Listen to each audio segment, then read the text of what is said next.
खासदार संजय दिना पाटील यांनी पत्रकारांना शिवगाळ तसेच जीवे मारण्याची धमकी दिली ऑन कॅमेरा आणि त्याच्या निषेधार्थ आज टेंभुर्णी पत्रकार संघाच्या वतीनं टेंभुर्णी पोलीस स्टेशनला त्या ठिकाणी निवेदन देण्यात आलं आहे। तर आपल्यासोबत ज्येष्ठ पत्रकार आहे, तर काय आपली भूमिका आहे? मुंबईचे विशांचे जे खासदार आहे शिवसेना आपण त्यांना यांनी जो आत्ता नुकताच शिवसेनेमध्ये प्रवेश केला आणि या बाबतीमध्ये मीडियाने त्यांना काही प्रश्न विचारला आणि ते प्रश्न विचारत असताना त्यांनी डायरेक्टच त्या पूर्ण पत्रकारांना आरेवरचे शिवेगाळ केल्या, घाणघाण शब्दात शिवेगाळ केला। त्या लोकशाहीला न पटणारे शब्द त्यांनी वापरले आणि पत्रकाराविषयी अपशब्द वापरून पत्रकाराला जीव मारण्याच्या धमक्या दिल्या।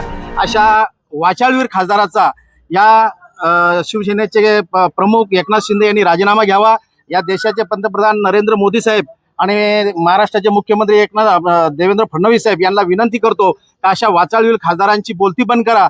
हा राजकारण आणि चौथा स्तंभ हा कुठंतरी जुगाड एका ठिकाणी असायला पाहिजे, परंतु या सत्तेचा माज या मंडळीला चढला आहे आणि म्हणून हे आता चौथ्या स्तंभावर हल्ला करीत आहे। अशा अर्वच्च आणि वाचाळवीर खासदारावर तात्काळ पाबंद करून त्यांच्यावर गुन्हा दाखल करावा म्हणून आम्ही टेंभुर्णी पोलीस स्टेशनला येऊन मराठी पत्रकार संघाच्या वतीने निषेध तर नोंदवला, परंतु एक गुन्हा दाखल करा म्हणून त्यांच्यावर आम्ही पत्रकार संरक्षण कायद्याच्या अंतर्गत गुन्हा दाखल करावा। यापुढे पत्रकारावरती हल्ले आम्ही सहन करणार नाही। पत्रकारांचा नुकताच कायदा आता विधानसभेमध्ये आणि लोकसभेमध्ये पारित झालेला आहे। पत्रकाराविषयी जर गैरसमज आणि बारवेच्या भाषेत शिवीगाळ करत असेल, धमकावत असेल, तर अशा धमकावणाऱ्याला तात्काळ पाबंद करावा असं आम्ही पोलीस प्रशासन आणि गृह विभागाला विनंती करतो आणि आमचा हा आज दिलेलं निवेदन हे शासनापर्यंत पोहोचावं आणि याचा नक्कीच काहीतरी उपयोग व्हावा आणि अशा वाचाळवीराची बोलती बंद करावी आणि त्यांचा राजीनामा घ्यावा। आजच्या प्रसंगी ही मागणी। धन्यवाद। आपल्यासोबत या ठिकाणी पत्रकार अलके सोमानी आहेत, आपले काय प्रतिक्रिया आहे?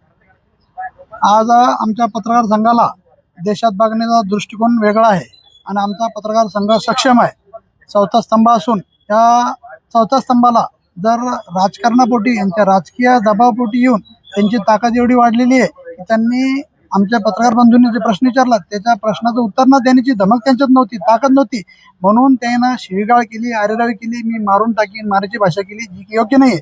आम्ही कधी सहन करणार नाही। आमचा पत्रकार संघ टेंभुर्णी सक्षम आहे आणि आम्ही त्यानिमित्त इथं टेंभुर्णी येथे पोलीस स्टेशनला येऊन त्यांना कडक भाषेत सांगितलं, त्यांना विनंती केली की याच्यावर गुन्हा दाखल करा। पत्रकार संघाच्या माध्यमातून आम्ही आज अशी विनंती केलेली आहे।